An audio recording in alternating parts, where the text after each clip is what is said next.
Hi there, I'm back with a new video. This is the year where monster flicks from Japan Godzilla -1 won the Oscar and everybody was surprised. And now we have Godzilla X Kong, the new empire, even being bashed by the critics. If you see the Rotten Tomatoes critics score, it's standing around 55% at this point. But on the other hand, we have the audience loving it with a 92%. While everybody is surprised with the box office success that this movie is having, making $37 million on its first day plus $10 million from the previews, making its trajectory to have a chance to hit $75 million at its opening weekend. And this is only for the domestic market. This could become even a bigger hit once we get the numbers from the rest of the world.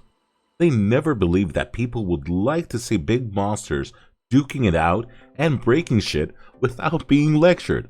It's just preposterous. I bet Deadline wasn't even expecting this to happen.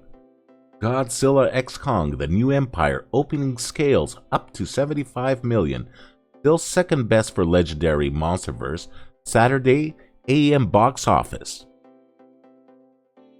This is how great the box office weekend should be. A studio goes into frame expecting X and they wind up with a substantial higher Y.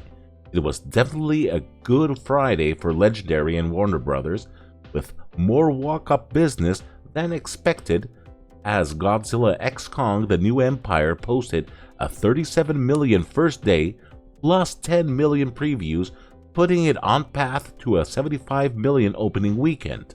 There is a path to a bigger weekend, so it won't be shocking if it hits $80 million. Also, the sequel nabbed an A- cinema score, which is second best cinema score for Monsterverse movie after 2021's Godzilla vs. Kong, which was also directed by Adam Wingard.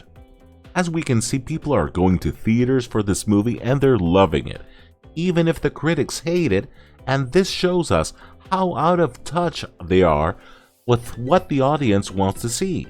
They're surprised because they have forgotten how well Godzilla vs. Kong had done in the box office, and don't forget, it was released in the middle of the pandemic while it was available on Max at the same day. It did over $470 million, and I'm not counting the views on Max, when most of the other studios were blaming the poor box office numbers on the beer virus. This proves us if the audience want to see a movie, they'll go and they'll just ignore what the critics say. The other reason was the other tune that they have been singing out lately, Franchise Fatigue.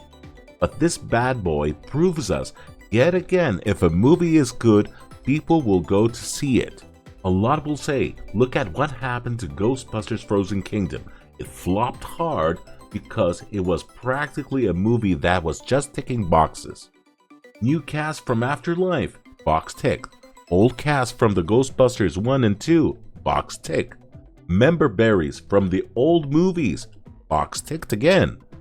Romance between a girl and a ghost girl, for modern audiences, that box too ticked. As for the last box, they were review bombed by the critics because they didn't went with it all the way. I bet those critics wanted something more spicy. But the main thing that movie lacked was heart. And that was the main reason why this movie flopped so hard. As for Godzilla X Kong, it's no Citizen Kane, but if you're going in to see monsters bashing at each other and destroying everything in their path, you're gonna have a blast. And if you liked Godzilla vs. Kong, this will be right up your alley. Now, is it better than Godzilla -1? I would say no. But I would say these two movies are totally different because -1 is more close to an action drama, where Godzilla X Kong is more of an action flick. So will you go and see Godzilla X Kong? And if you have seen it, did you have fun? Write it down in the comment section below. And don't forget to leave a like on the video and subscribe to the channel. Thank you and have a good one.